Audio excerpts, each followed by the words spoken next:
Lauren Sikes is the founder and CEO of Truth Collective. It helps leaders and companies get really clear on their values. She starts conversations, basically. She gives people permission to figure out what they really want out of life and work, not just checking the boxes. It's something she really had to learn herself. At the age of 10, she was ranked as the third best swimmer in America in her age group. She went on to swim in college. Here's the thing though, she hated swimming. But she kept doing it because she thought that's what everybody wanted her to do. She'll tell you she spent decades dealing with perfectionism and people-pleasing before she finally connected with her truth. Now she teaches other people to do the same work that she's done in her own life. This is Lauren Sikes, the truth teller.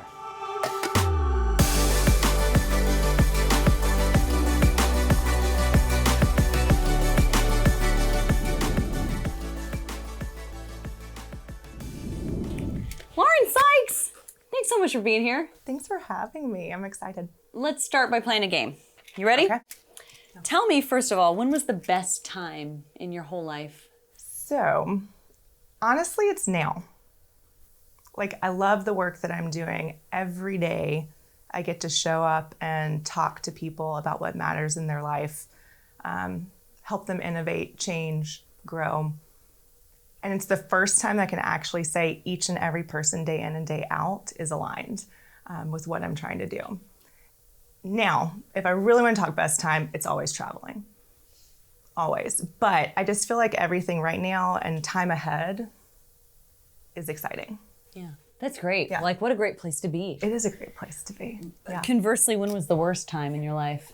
So I've been fired. I've had the breakups. But honestly, I was pretty stuck for the first 30 years of my life. And now that I'm in the best time of my life, I really know that. And I've spent probably the last 2 years unpacking that, more than that, but really 2 years, fast forward. So the worst time is living 30 years not aligned with who you really are. And now you are, though. Yeah. I love that. Yeah. Can you point to a turning point in your life where you said everything changed from that moment? Yeah. So there was a breakup that in my sort of coming into the best time of my life, I was getting really clear on the things that I wanted. Who did I want to be? What did that look like? And started to kind of make some changes there. And that breakup sent me into a real fast forward, get it right, and never settle again kind of moment. There's also a career moment that's a little different, but there was an opportunity. I felt really stuck. I was a teacher for 13 years and didn't love it. And I had this opportunity where it was kind of that sliding door moment where something was presented to me and I had to ask for the opportunity, which typically I waited for opportunities to arrive. And I did it. And that was the first stepping stone into what is now my career. Wow. Yeah. Oh, I can't wait to talk more about it. And all of this was happening very at similar times because, I feel like the universe sends you it all when it's really trying to get you on the right path. Here's a message. When was the greatest moment of clarity for you? Oh my gosh, when is it not? I start every morning with quiet time. So greatest moment of clarity is daily, quite honestly, or waiting for it. It's something I seek and don't make moves until I have it. How did you learn that though? Entrepreneurship. So the irony is in starting a company, the question I'm asked the most is, are you just busy all the time?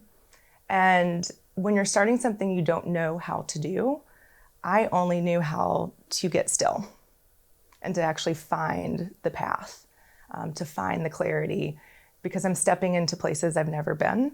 And so I just needed to find that inner knowing, that inner confidence. Once I sort of saw that taking that time is really productive in a really odd way, that really became a practice. And it's it is a ritual practice. My husband knows about it.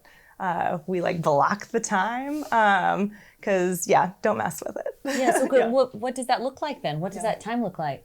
Totally different. Always have the journals. That's an option. It's either meditation, It is honestly a lot of neuroscience of like even thinking about how do you rewire your brain, like inner child work. It's also just brainstorming the vision for the company and things that I'm doing. I let it kind of come to me, honestly. Yeah. Yeah. Sometimes it's asking a question and then just waiting. Asking yourself a question? Oh, I love that. Universe, God, too. Like, Yeah. I don't know. I kind of think we're co-creators. Not to get woo-woo on you, but No, woo-woo is what I do. like, yeah, This is great. Yeah, it's woo-woo, but it works. And I don't know. I've always found like I have a really strong inner vision. But in my first 30 years, I was like the overscheduled child before that was a thing. So like every minute was always scheduled, and it was a very like achievement-based doing family. So there wasn't a lot of time for what do you want? Right. What's going on? The inner. Do you like what you're doing? We're going to get into that. Okay. All day. Tell me something about your nature that you've overcome. That. Yeah. The need for productivity to define my worth. That came from my husband. That's a big one. Yeah. Big one. He called me out on it. I feel like yeah. that. I feel like I'm living that every day, and trying to rewire myself to stop evaluating myself on that. And we've talked about that before. We both grew up in achievement cultures, and I can't remember the sport you played, but there was something. Like plenty of things. Yes. Dance mostly. But just it's achievement, it's performance. And so when you take that off, like what's left? And that is something I think that I've wrestled with. But also in that performance culture, I wasn't very happy. So I also underperformed, which is a really tough place to be day in and day out. Lauren, stop giving it away. All right, we're going to get to that.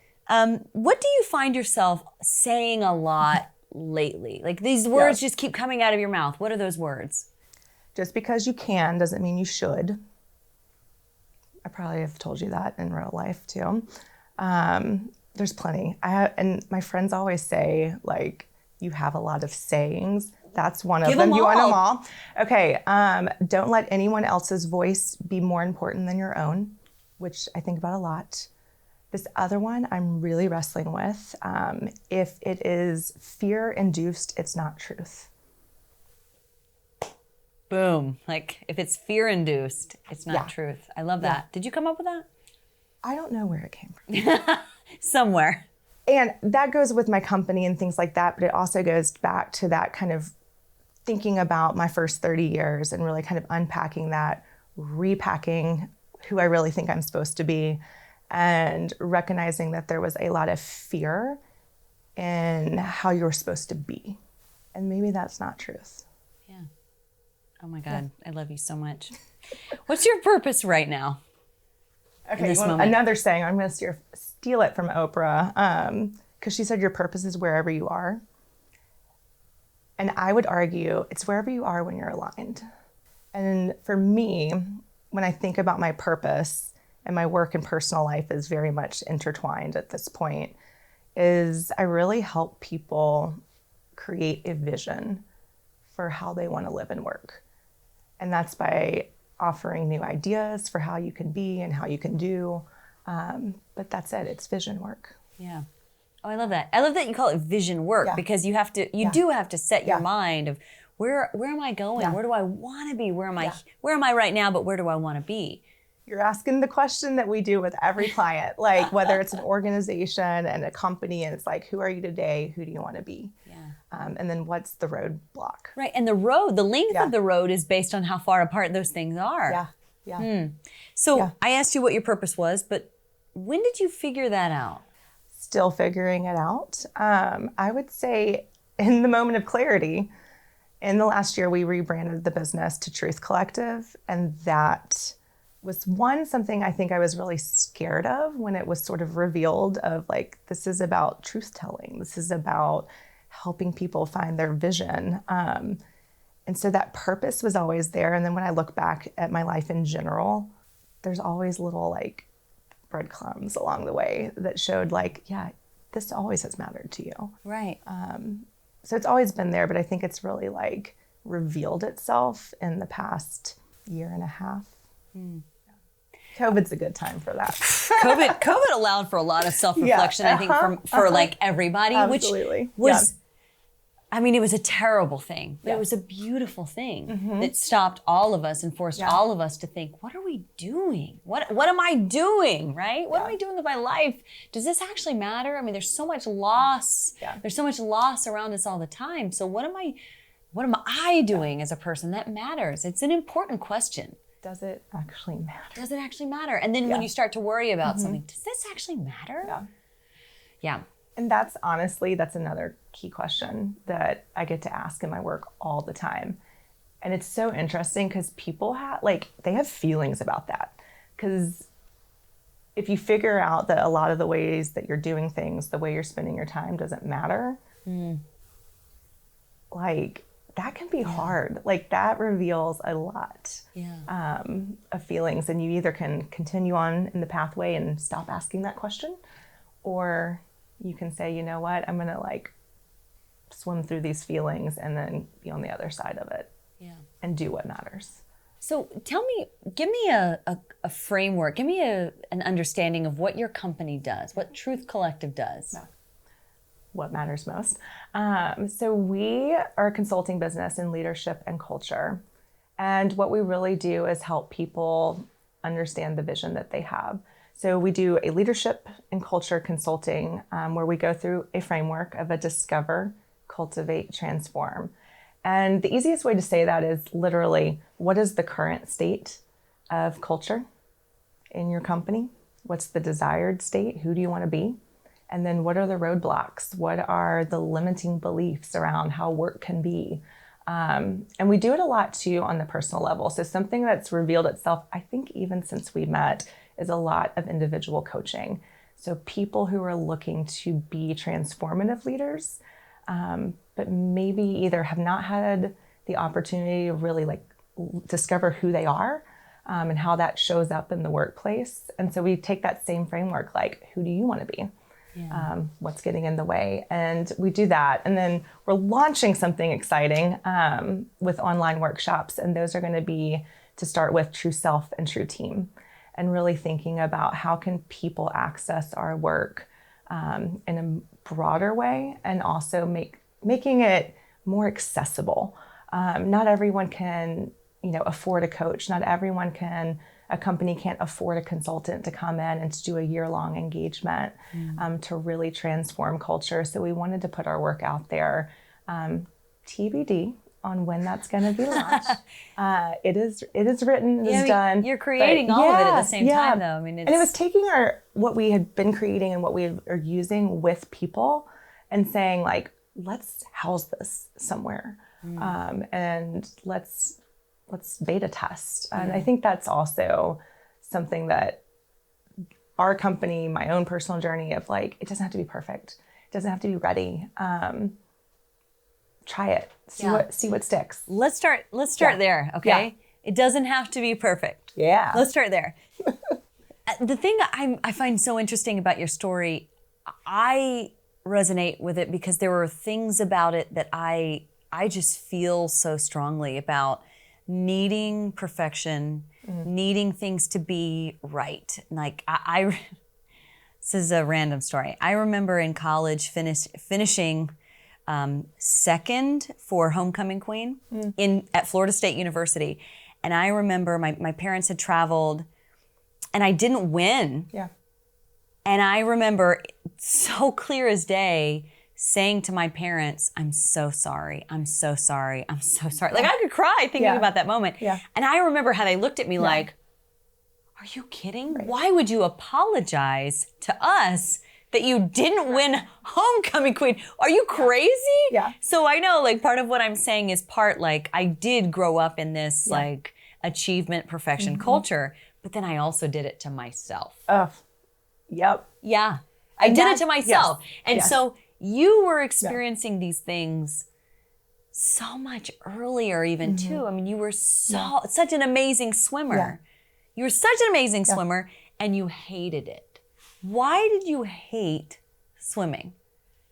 Loved, then hated. All right. Loved, then hated.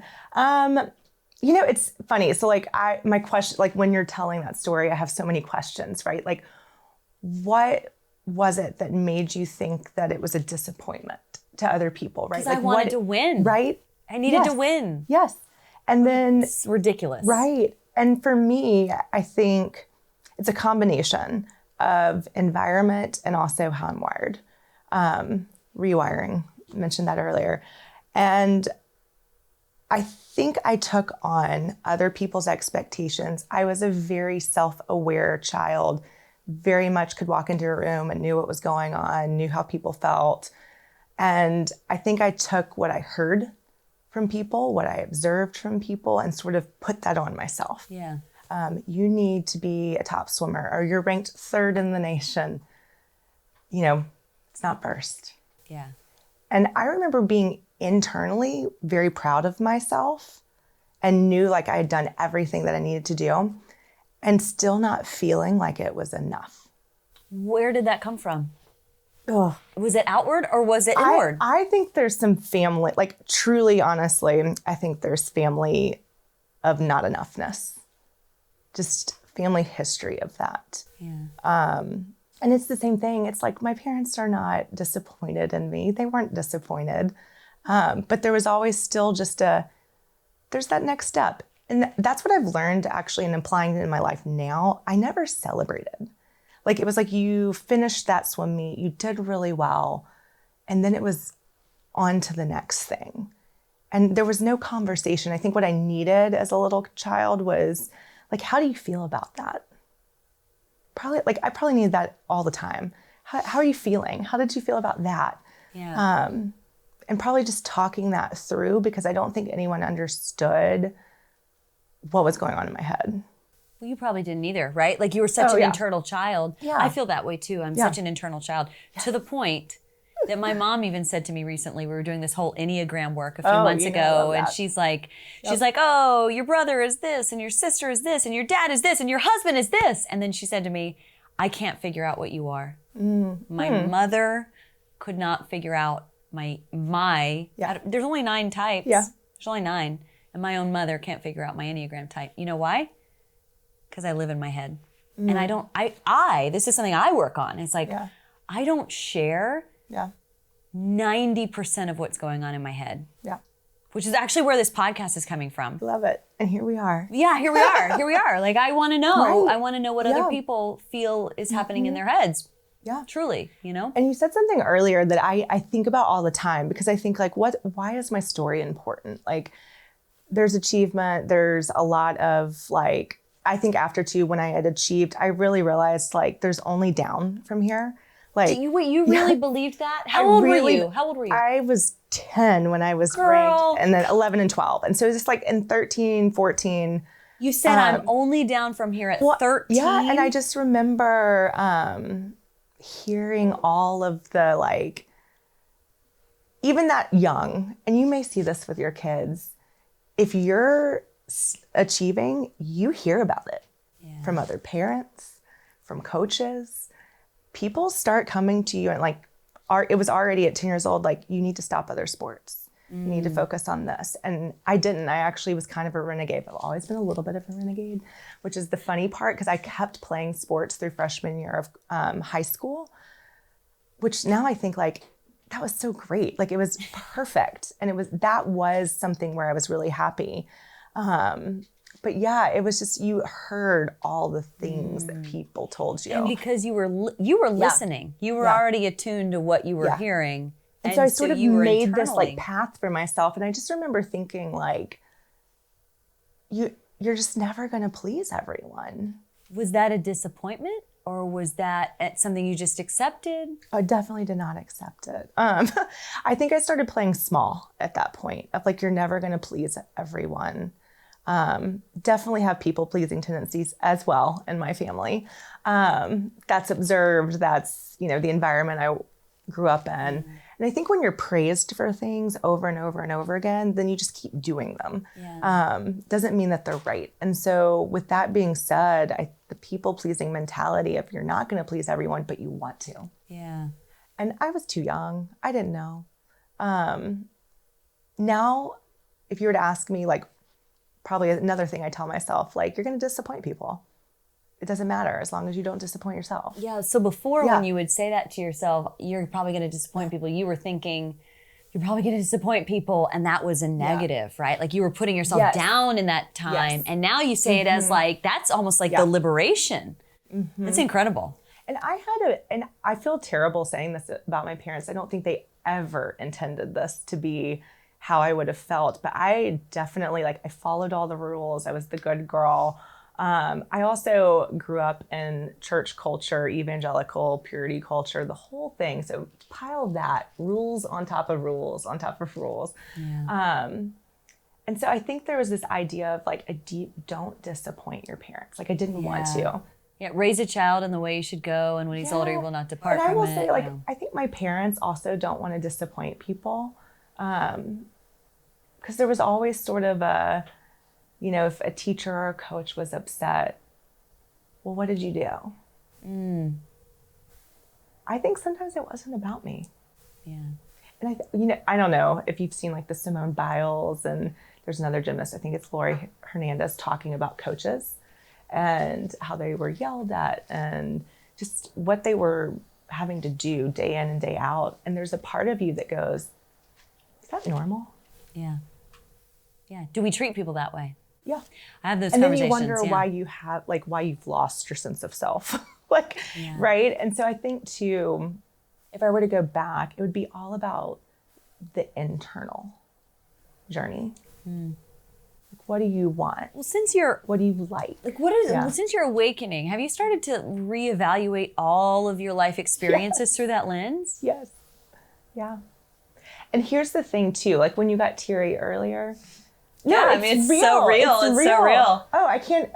Some of those quiet times weren't so quiet. I mean, they're full of tears, and it's a grieving process.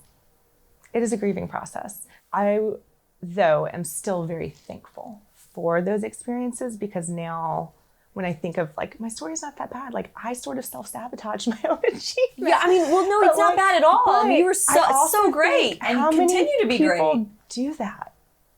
Right? Probably many perfectionists do that. Yes. And I think too of when you're so just externally focused and that's what you think drives you, because you don't know any different and you're not being modeled, you're not seeing people tap into like what they want or what they know.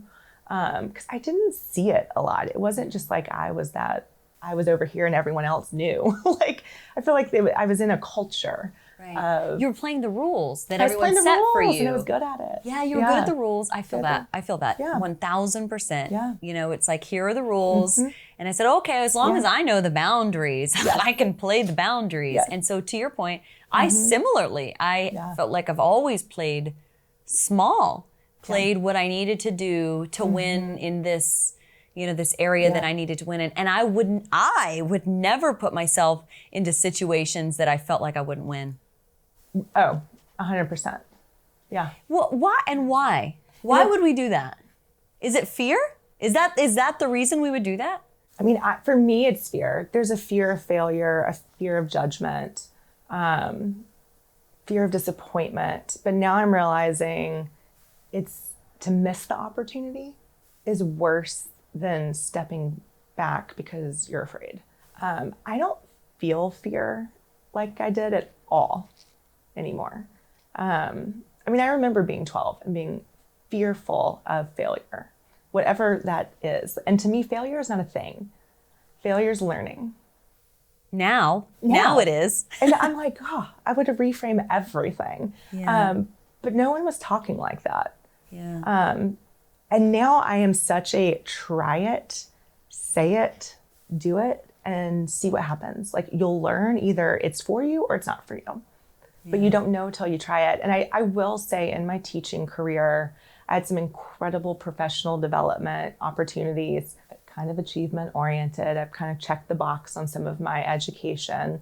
And in those opportunities of learning, I was able to go back and try some of those things out. And to me, it's a muscle. Like once you sort of start practicing taking a risk and nothing terrible happens. And in fact, sometimes great things happen. You're like, why would I do that? Yeah. So now I always ask, like, if I have fear, I'm like, what is that? Yeah. Like, what's underneath it? And is it true? So first of all, you observe it, right? You observe that emotion and you say, where is this coming from? Doesn't it take an objective place to be there? Like to first of all, to recognize it and then step away from it and kind of examine it. Like you've got this thing that you're holding in your hand. Why do I feel this thing? Yeah. To me, that's what we should all be doing, is like observing. Yeah.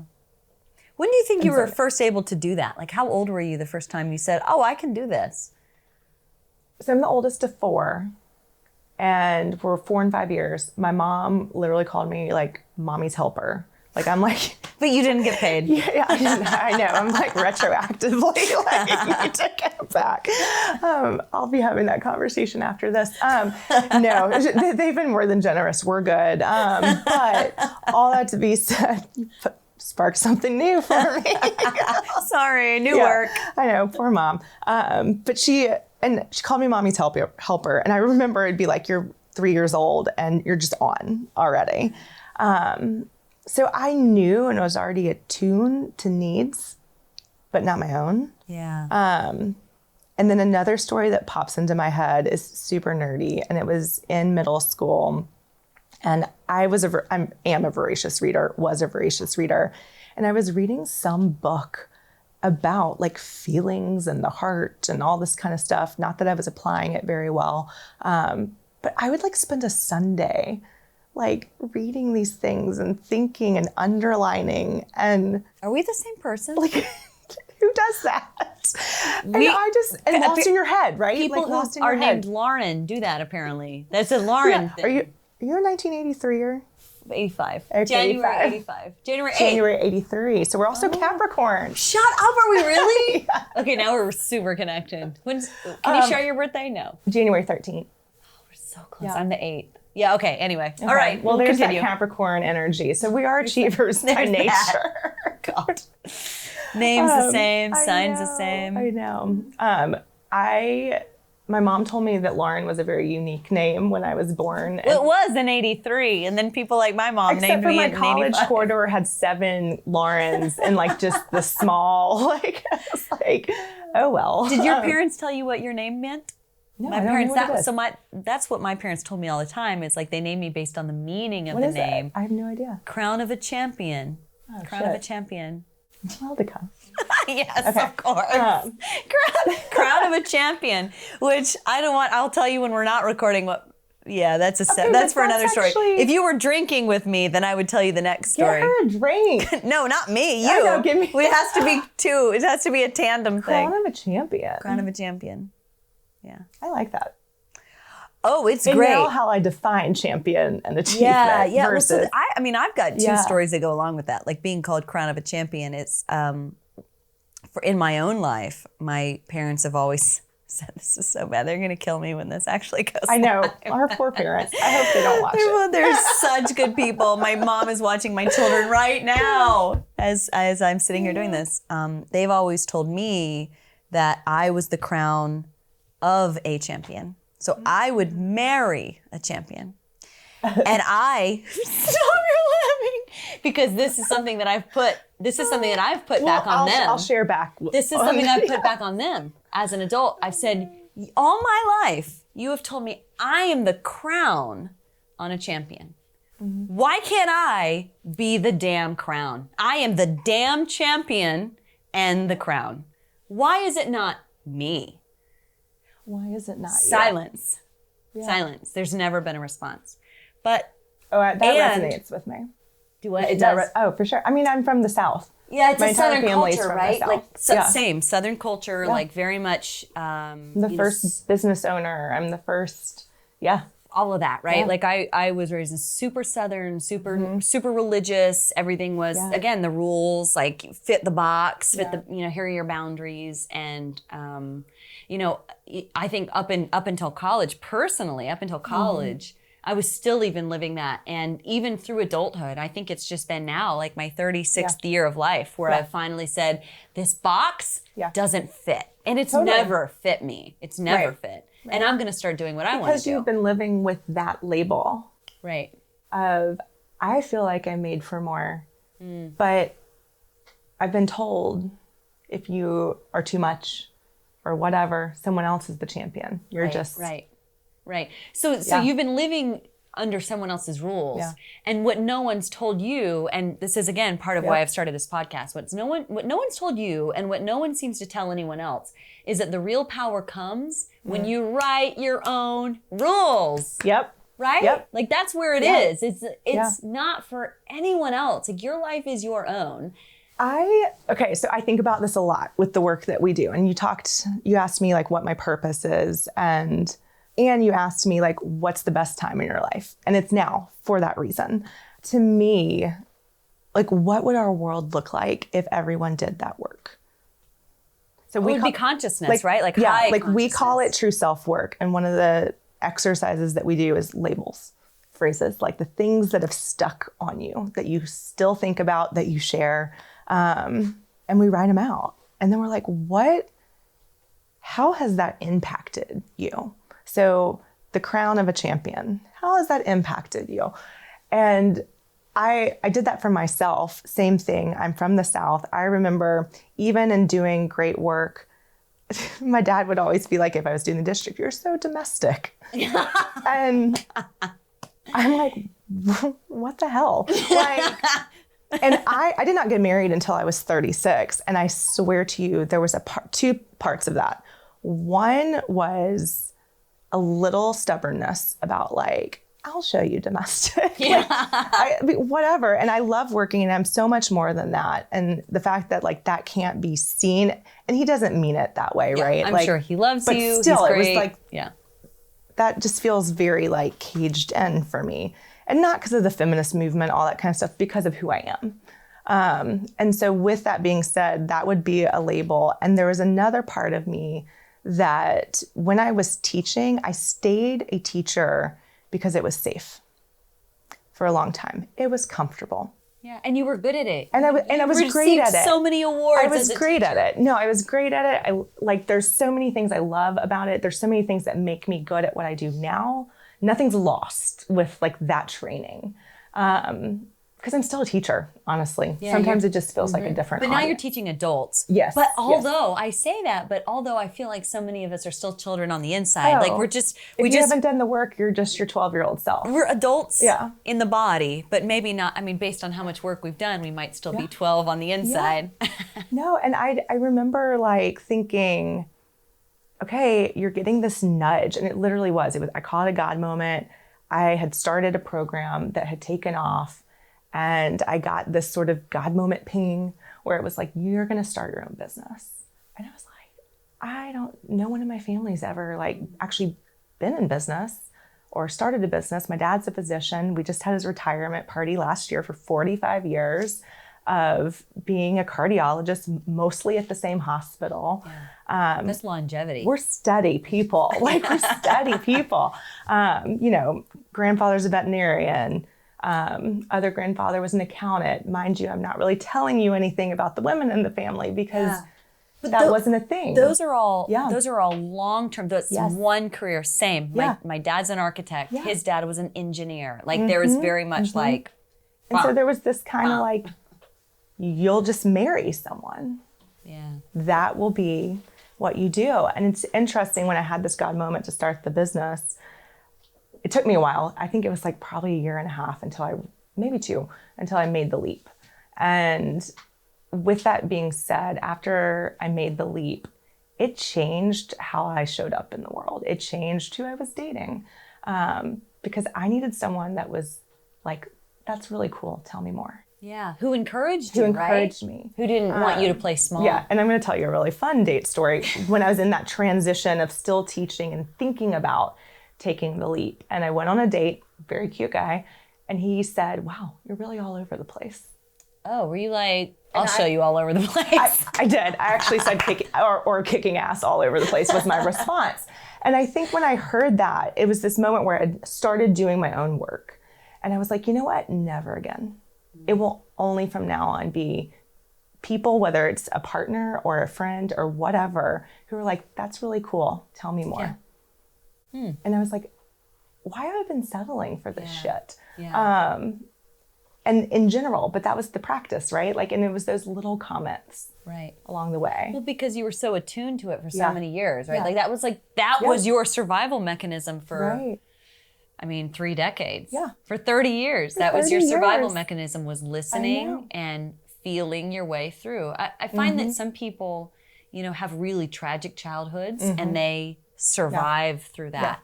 But you took those same mechanisms, the listening, the feeling, the understanding, and instead of surviving a traumatic situation, you took what was probably just a pleasant I controlled it, right, though? Yeah. I controlled it. And so I made sure that there wasn't trauma. Like, I made sure that it was controlled, perfect, so that you didn't deal with anything. Yeah. And there's generational trauma. There's addiction in our family that my parents are kind of the shift there. But what they did to control the trauma they experienced, they controlled everything. And not in a bad, like, everything was very just measured, very like, keep it together. Our feelings are like this, you know? And I think for me, that's what I picked up on. Yeah. You couldn't be too high, too low. It just has to be steady. And honestly, I think that's a little of my makeup anyways. But even still, that was what I observed. Right. And you knew early on that was how you operated in that. Yeah. That's how you operated. And being the oldest too, good Lord. I mean, you saw the stress of all of it. Well, you just check all the boxes, right? And I will share some things. So I love therapy. I think it's great. Obviously, I'm a coach. We dive into some of that too. And I was a social work major. So there's all these things that make me really interested in like human development and systems and all of that. My therapist said to me one time that sometimes the hardest families are the perfect families.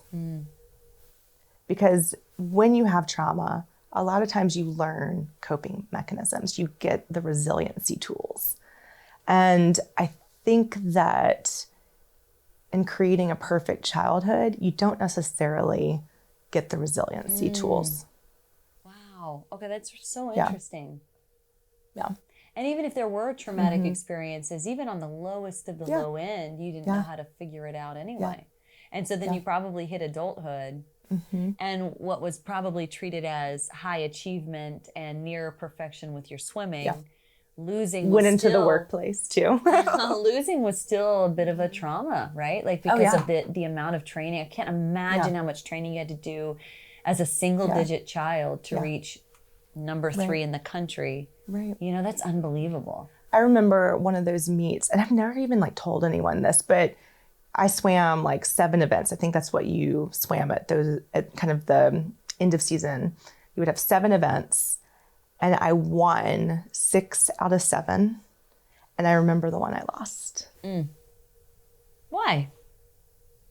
One, I think it's human nature to kind of like pick that. But also, when you do the work on yourself, you say, okay, lost that one, but look at all the things that I did do that I'm proud of. I didn't have that like mental capacity necessarily to do that. And also, like, I was trying to achieve perfection. Right. So like, and then you see like the Michael Phelps and that kind of thing, right? Someone's doing it, I can do it too. Granted, he's younger than me. This is all after, but you see that it's possible. Yeah. And then you see, honestly, like the Katie Ledecky, I don't know if you're familiar with her, this past Olympics, she lost. And the way she handles that with like the grace of having to go to an interview after, and the first thing that they say, gosh, these athletes thank you for today. being a better interviewer. Oh my gosh. But they just knock you down. And I am offended by the way people ask questions to people. I sit there and I listen to post-game interviews. I mean, baseball, football, whatever. I don't care, swimming, name a sport. And I watch these athletes because as an interviewer, part of when you ask a question, it's not even the response. Part of what you're wanting is how a person looks, like the micro movements in their face. What do their lips do when they start to answer that question? What do their eyes do? What happens here when we, what happens in their face? And you know what? And I hate that for them. I literally saw her flinch to the you lost. And she flinched and she said, you know what? It's like super fast swim actually, but she just lost. She was like, it's one of my best times I've ever gone. I'm really proud of that. Wow. And I was like, that's what that resiliency does. Wow. Like that's the work. Yeah. That's the mindset work. That's the stuff that keeps you going. Yeah. I do want to talk to you about this because I feel like this is it's so beautiful because you swam in college and you didn't even love it then. It's like you got a college scholarship. I was supposed to do it. I thought I was supposed to do it. And you were like, whatever, I'll just swim. Yeah. And so all of your college experiences with swimming were, just really shrouded by that, just your hatred for it. But then you married a man who swam in college and had a completely different experience. It was like, I loved it. It was this and it was that. And do you feel like he was helping you reframe, like that journey to reframe your experiences? Okay. I literally, when I met him, I was like, are you joking? Like you loved it, please. This is what I'm going to have to talk about. What it also showed me is I had not totally healed all that. All these years later, right? Because I just avoided it. You just quit and you move it along and you live your life. And that's great. It feels good. But I never really dealt with it. Yeah. And so to see how it could have been, was hard, but also now, it just doesn't hit the same at all. So I'm really thankful. I think that's when we talk the woo-woo stuff, I'm like, those are the God moments. You sent me someone who you needed help. Yeah. So let's be true, because you needed help. There was you've done a lot of work to try to reframe some of your thoughts, which is hard work. Yep. But it's one thing to redo the present. Yeah. It's another thing to reframe the past. Yeah. And unless you have someone objective in your life who can help you reframe those parts that really need healing, that's incredibly hard. And just to it's in front of you. So you either have to deal with it, or then you have to show your bitterness about it and be in that. And so for me, I was like, this is just not who I am anymore.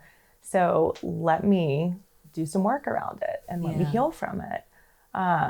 And I think any really, really good partnership does that. I think it's why people say marriage is hard, is if you're really doing that work and really committed to being your best self, and then whatever that means for the two of you. I love marriage in that aspect, but it's also the part that kicks your ass. You're right. And then I've chosen to do work that's very similar. And so I also feel very highly responsible for stepping into a partnership and doing that work and making sure if things are coming up that are a mirror to my stuff, that I'm gonna do the work. Yeah. I think that's life. Yeah. Let me ask you a question about this. What you're doing is really cool. Tell me more. Like what you were saying earlier. Yeah. Is that a response that you've cultivated? Where you being I'm similar in this way, that when I've asked a question or when I've shared or divulged something very important, more than the words that come out of the person's mouth, even more than that is that reaction. Was there a pause? Was there not a pause? Was there an eye roll? It's the micro movements. It's the what is the word? I mean, I talk for a living. The sometimes words. I know sometimes words are hard. I mean, it's the help me out, the inaudible. You guys phone a friend. The inaudible. Whatever. What your body does, right? The unspoken things. Anyway, what is the word? Now I've stumped everybody. But even still. So when I ask something, I'm looking for those, and when I've shared something, I'm looking for those too. And oftentimes those things have been the most hurtful. So there's the lead into what I'm about to ask you. That's really cool. Tell me more. Was that line something you cultivated based on your own experience? That's cool. Tell me more. So it's funny to be on this side of the interviewing. I love asking questions. You can ask me questions. No, I don't care. I love asking questions. And so I think in some ways I would sit down with people and ask all the questions, but never Ask yourself. yeah, or receive that back, right? Yeah. And so part of it was one, I think Tell Me More is always just interesting. Yeah. Because it's like what's underneath, right? Yeah, like let's what's get there. underneath that. Truly, it's my social work training. Okay. Truly, like that's where that comes from, which is like when you in social work, you learn how to interview people, how to counsel people, how to get to the root of whatever is going on.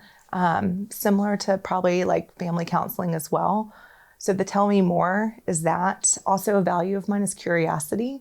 I want conversations where we're going deep. Right. I also don't, I look at that response though, in terms of I want that to be said as whether someone responds to what I say in a positive or negative way. That's something I don't control, but it's data for how much I'm going to engage my own energy. Oh, wow. Okay. If that makes sense. Tell me more. Tell me No, more. I'm you're- interested. I'm interested. Okay. This is interesting. So, another therapist quote that was said to me is, "You're not for everyone." And when you think about that, I learned this lesson truly in clients and work of really defining who do I work with? What are the characteristics? What are the criteria? Versus you're kind of new in business. You take what you can get.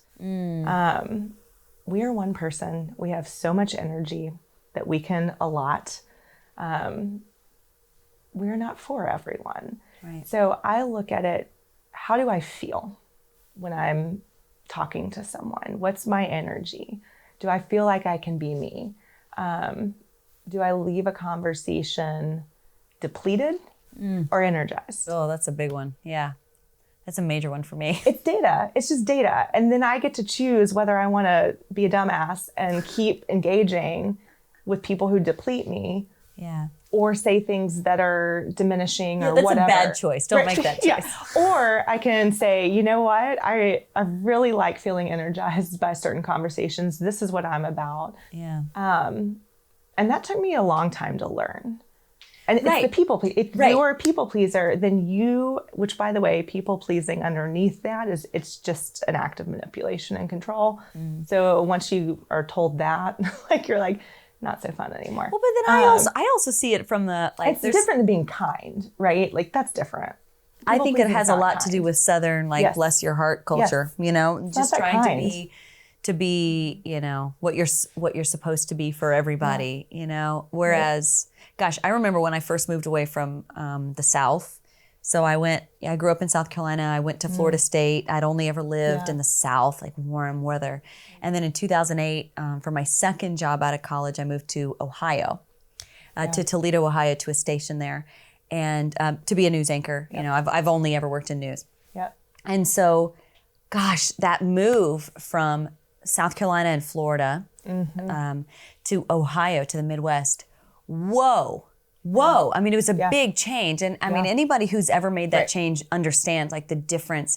Southern culture is very much who I am to your face. Yeah, it's a presentation. Yeah, it's all the presentation. It's like what I'm going to come dressed to the nines. I don't go to the grocery store without makeup. Like, you know, it's all of that. It's it's how you present yourself. It's not at all about who you are Or how you feel. or how it was. And by God, don't show people how you feel. It was very much, here's my resume, here's my straight A's, you know, here's me looking pretty in my dress and my makeup, you know? And, you know, and I played by those rules forever, and I've continued to play by those rules. I'm trying to break out of that now. Oh, I'll help you. Don't worry. But even still, I mean, it's like when I moved to Ohio, I cannot tell you, like, I remember the first time I saw somebody at the grocery store with no makeup and pajamas. Yeah, it's different. Lauren, that was a milestone moment for me because I was like, oh, what are these people doing in their pajamas and makeup. Yeah. Again, it's just all based on, and no makeup, I should say. It's all based on how you're raised, you know? You know, I had a similar, so in college, I went to school in Miami, Ohio. So same thing, kind of had some culture shock. There's some differences that I wish I had spent more time questioning my beliefs at that time. Exactly. Do people do that in college? I guess they do. I don't know. I still like felt very tied to the years and years of following all the rules.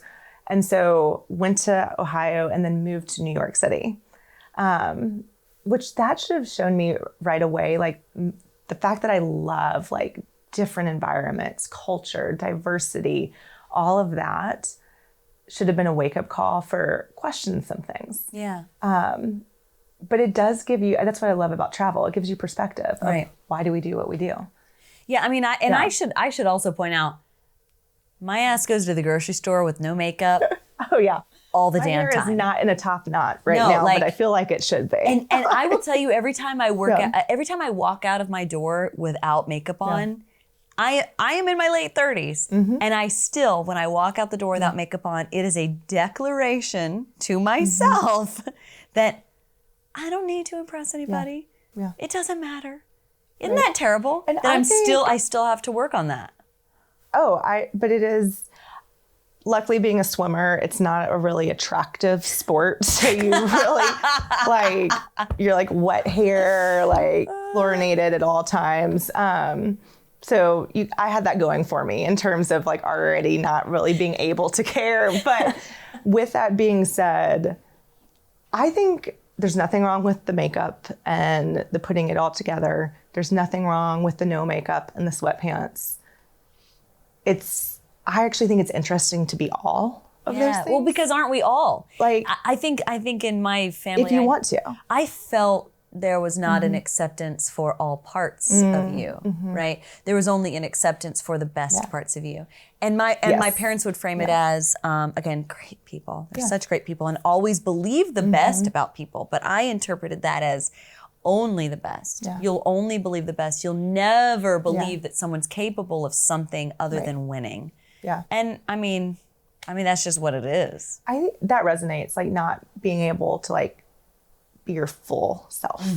The bad, I did good, not feel that. Did not feel like I had permission to do that for most of my life. Well, and I feel like now you're defining your own life as that, allowing people the permission if they're not happy in their work environment. Let's rediscover the values necessary to move you to what you need to be doing. Right, and then question why we're doing what we're doing. No, I love that because I think that's exactly that permission to do it. I feel like I get to do that a lot for people. I am their permission. Yeah. I get to say like, what do you want? Try it out. Come back, report. We'll go from there. Like, yeah. And isn't it safe though too? I feel like it's so safe when you meet someone who you have no connection with, you don't know. Yeah. And they give you an entirely new perspective, an entirely objective thing. I had lunch a few months ago with a woman who's now a great friend. Like, you know how you meet people and you're like, God, I love you. We need to be best friends. The energy. Energy feels good. Energy does not feel good.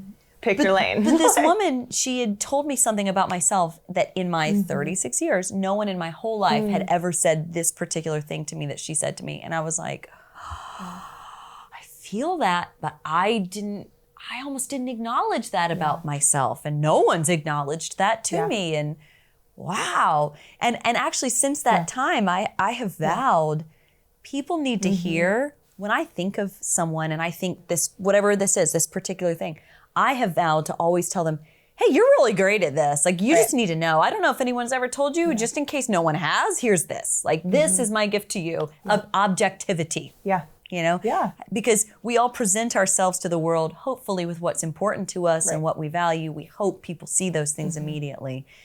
But until someone gives that back to you, until someone shines the mirror, you know? So like I vow to be the mirror for people. Here's your mirror. Here's the amazing work you're doing. Lauren Sikes, here's the amazing work you're doing. The inner work does bleed out to the outer work that you're helping other people through. It's incredible. You know, I think part of that, so we do a vision, values, behaviors exercise, and part of one of the, like, what are my values? How do I reveal that? We do it through storytelling, first off, and a number of different types of questions. But one of the exercises is ask people what they like about you when you're like at your best and highest self. So it doesn't have to mean like, you know, we all have parts where we're not proud, and it's not because of a failure or anything, but just not our best moment, values aligned moment, I would say. Asking that question, I even asked my parents, because I feel like we've been dogging on the bad parts, but there's like some really incredible things. And if we don't ask those questions, sometimes we don't know. And I remember asking my parents, like, what do you like best about me? Oh, wow. God. I was so nervous. They were my beta, by the way, they were my sweating? beta testers for these exercises. And one of the things that they said was like, you're so honest. Like, you're not afraid to do the hard stuff for our family. Which, mind you, sometimes that doesn't go over well, like in my right? Like, I'm that person. But to be appreciated for it, to be like known for it, seen for it, because that's true in my friendships. It's true in the client work. It's everything. And I was like, the way that you're saying that is so, it feels right, feels true. And I also recognize there's kind of a high and low to that, but it is who I am. And in the same breath, they're like, you're so fun to be around because like you love doing all these different things. Like I know that I can like be chill with you, or we can go and have a lot of fun, and I can travel, or we can watch movies all day. Like it doesn't matter. And I was like, that feels right also. And so what's interesting in the values work that I've done over time, my values are freedom, curiosity, still faith, and impact.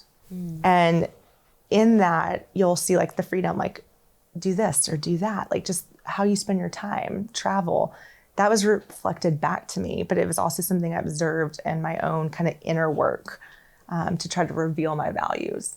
And, you know, I think my husband would say, like, when I first met you, you asked all the questions, and I just knew like I was either going to have to be vulnerable or not be with you. Like, you weren't going to settle for anything less than like vulnerable, deep, whatever. Yeah. How old were you when you guys met? Not old. Well, funny story. We met when we were like 12, 13, I don't know, at a swim meet. We were on a travel team together. We have not found the pictures or nailed down the time, but we did not meet again until I think I was like 35. Yeah. Oh, wow. So you had already started down this path. Oh, yeah. So he's the breakup, and then there's him. He is the get real clear on how you want to feel and how you want to be in relationship. And I swear, like, that's what manifested. It's bizarre. It's not bizarre. It's what was supposed to be. It's the work. And it's honestly, it's all in the work that I do, which is amazing because I tell people that. I'm like, this may sound crazy, but this is how I got into this relationship, was following this path. And we call it a dream. And so like I have a lot of the clients, we write a work dream. How do you want to feel in work? Like, what does it look like on a day-to-day basis? Yeah. And it needs to be not today. Like, what's the dream? And then what are the little steps that will get you there? Yeah. And so I did that for a relationship too. Like I have a work dream, I have a relationship dream, all these different areas. And it's weird when you put things on paper sometimes. It's not weird. You know, I think on one hand, it's weird to say out loud, but it works. I don't know. I just like, it just is what it is. Of course it works. Yeah. I think it's, you know, I think when each of us, when we step into our power, when we step into our purpose, I think there's just something so incredible about it that the people that are supposed to be with you for that come to you. Because it's just so unusual that you see someone do it. And that's been my growth, right? When I talked about like you can choose to like engage with people that don't get it, right? Or they don't want it. And that's where the whole like, just because you can doesn't mean you should. Well, and you're dimming your light for that. Right. And so, that puts me in hustle mode. It puts me in prove it mode. And that's not where I need to be. The work I do and who I work with and who I'm in relationship with, I have that really clearly defined. And I think over the past couple of years, like I've been tested. Like, have you really grown in this work? Have you really like understood the lessons? And I've said no to some opportunities and some people and projects. And I kid you not, the right stuff comes right after. It's like the universe tests you, right? I've heard that in neuroscience before. That people talk about. It's like, it's a thing. do you really want this? Are you sure? Right. And so that has been a lot of like, even in the Truth Collective work, of just getting really granular on that. And I don't think I had permission. I had not given myself permission to say, this is what I want. This is who I am. This is how I want to feel. And I'm not settling for anything else.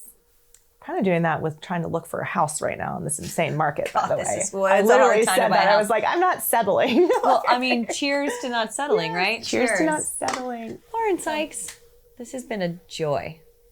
Thank you. Great. No, you are. I could keep going. I could too, but I mean, look, time's up. Time's up. We're going to run out of room on our cards. Yeah. Thank you. You're so good. No, you're so good. Give me a huggy. Huggies. So what'd you think? Tell me in the comments below, like it, share it with someone who needs to hear it.